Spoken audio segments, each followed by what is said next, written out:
Assalamualaikum warahmatullahi wabarakatuh. Baiklah Bapak Ibu, di sini saya akan memaparkan tugas modul 1.1 A8, yaitu tentang koneksi antar materi. Saya Mary Eliza, CGP Angkatan 8 Kabupaten Pasaman.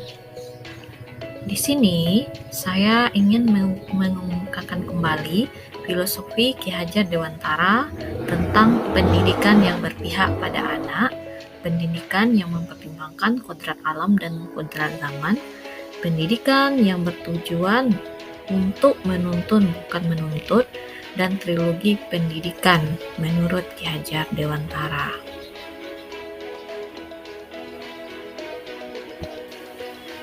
Apa yang Anda percaya tentang murid dan pembelajaran di kelas sebelum Anda mempelajari modul 1.1? Yang saya percaya, yang pertama murid harus menuntaskan semua materi pelajaran. Yang kedua, murid berhasil jika mendapat nilai tinggi dan pembelajaran hanya bentuk transfer pengetahuan dari guru kepada murid. Apa yang berubah dari pemikiran atau perilaku Anda setelah mempelajari modul ini? Pertama, pembelajaran yang saya lakukan itu lebih variatif dan berpusat kepada peserta didik. Sebelumnya, pembelajaran yang saya lakukan itu bersifat monoton dan cenderung berpusat kepada guru.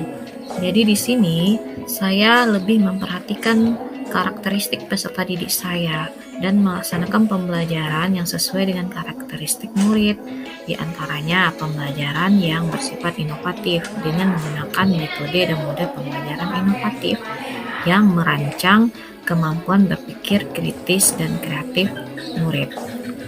Di samping itu, saya juga melakukan pembelajaran dengan menggunakan pembelajaran prinsip abad 21, yaitu menggunakan IT dalam pembelajaran, sehingga peserta didik lebih termotivasi dalam belajar, karena mereka disuguhkan dengan media pembelajaran yang menarik.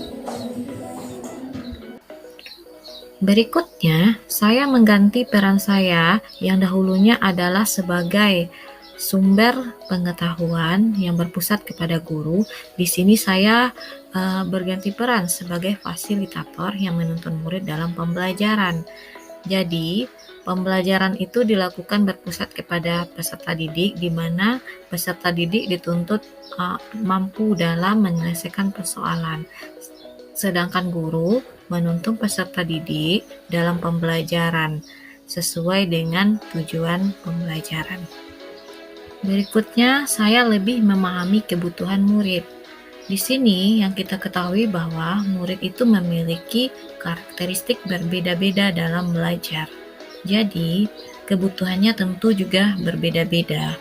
Jadi, dalam pembelajaran kita harus mampu mengidentifikasi kebutuhan peserta didik, sehingga pembelajaran dapat berjalan dengan baik dan tujuan pembelajaran dapat tercapai dengan baik. Dalam menumbuhkan kebiasaan baik sesuai dengan tujuan profil pelajar Pancasila, di sini kami mulai melaksanakan pembiasaan baik di sekolah. Pembiasaan baik itu lama-lama akan menjadi kebiasaan, selanjutnya kebiasaan itu akan menjadi karakter. Jadi, peserta didik kita diharapkan dapat menumbuhkan sikap yang menggambarkan profil pelajar Pancasila. Apa yang dapat segera Anda terapkan lebih baik agar kelas Anda mencerminkan pemikiran Ki Hajar Dewantara? Yang pertama, melaksanakan pembelajaran inovatif yang berpusat kepada peserta didik. Pembelajaran inovatif membiasakan murid untuk berpikir kritis dalam menyelesaikan permasalahan yang kontekstual dengan kehidupan nyata, sehingga merangsang kemampuan berpikir kritisnya. Berikutnya, menuntun murid dalam pembelajaran sesuai dengan kodratnya dengan mempertimbangkan kodrat alam dan kodrat zaman. Tentu saja sangat relevan dengan kehidupan kita saat ini bahwa tidak bisa disamakan sekolah yang ada di kota dengan di desa. Tentu saja kebutuhan muridnya juga berbeda, demikian juga dengan kodrat zaman. Kita sebagai guru juga harus mampu mengimbangi perkembangan zaman, perkembangan teknologi dan informasi dalam pembelajaran. Menerapkan pembelajaran yang sesuai dengan profil pelajar Pancasila. Pembelajaran tidak hanya berpusat pada kognitif murid, namun juga menekankan pada karakter dan keterampilan murid. Terakhir adalah kesimpulan. Di sini saya menyimpulkan peran guru sebagai pendidik itu tidak hanya menjadikan murid pintar dalam hal kognitif saja, namun juga harus mampu menuntun anak sesuai dengan kodratnya. Jadi, kita sebagai guru tentu harus belajar dan terus belajar, karena kodrat itu diantaranya ada kodrat alam dan kodrat zaman, dia tidak luput dari yang namanya perubahan. Jadi kita sebagai guru tidak boleh ketinggalan dari yang namanya perubahan, tapi kita harus juga terus memperbaharui diri agar menjadi lebih baik lagi. Baiklah Bapak Ibu, demikianlah paparan saya terkait koneksi antar materi tugas modul 1.1.8.